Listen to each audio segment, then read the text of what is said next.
হাফেজ নাইমের নিঃশর্ত মুক্তির ব্যবস্থা আমরা এখান থেকে চাই।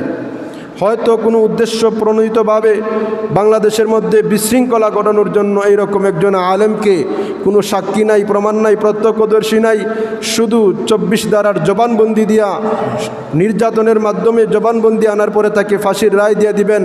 অথচ একটা সন্দেহের আমরা চাই সরকারের কাছে সুষ্ঠু তদন্তের মাধ্যমে তাকে, আমাদের হাফেজ নাইমকে অতি সত্বর মুক্ত করে দেওয়ার জন্য। সম্মানিত মুসল্লিয়ানে কেরাম, আজকে আমরা যেই গণতন্ত্রের মধ্যে বসবাস করি, এই গণতন্ত্রের দ্বারা শুধু আমরা দেখি মানুষের উপরে জুলুম আর নির্যাতন। গত ফ্যাসিস্ট আমলে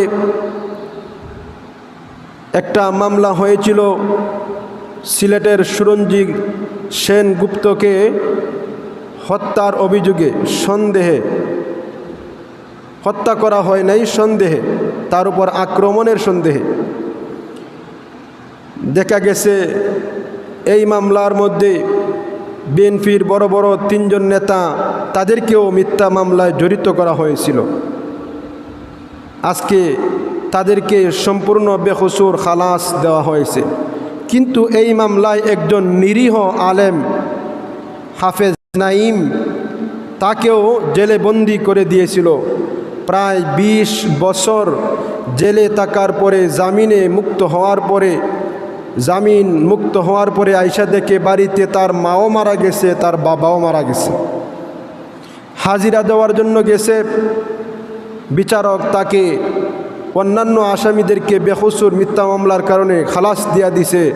কিন্তু এই একজন আলিম, যার মুখে দাড়ি এবং টুপি থাকার কারণে তাকে ফাঁসির রায় দিয়ে দেওয়া হয়েছে, এটা আমাদের ধারণা হইতেছে। কারণ আমরা দেখতে পাই আলেম ওলামা এবং দাড়ি টুপিদের বিরুদ্ধে কিছু মানুষের চুলকানি আছে না?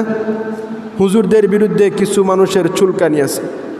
আমরা সরকারের কাছে এবং উচ্চপদস্থ বিচার ব্যবস্থার কাছে আমরা আবদার জানাই, এই নিরীহ আলেমের ব্যাপারে পুনরায় অবজারভেশন করার জন্য, পুনরায় তদন্ত করে আমরা এখান থেকে জানাই দিতে চাই, আমরা হাফেজ নাইমের নিঃশর্ত মুক্তির ব্যবস্থা আমরা এখান থেকে চাই।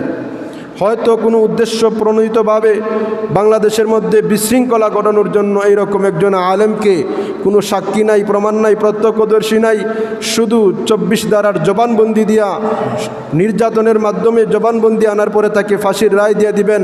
অথচ একটা সন্দেহের আমরা চাই সরকারের কাছে সুষ্ঠু তদন্তের মাধ্যমে তাকে, আমাদের হাফেজ নাইমকে অতি সত্বর মুক্ত করে দেওয়ার জন্য।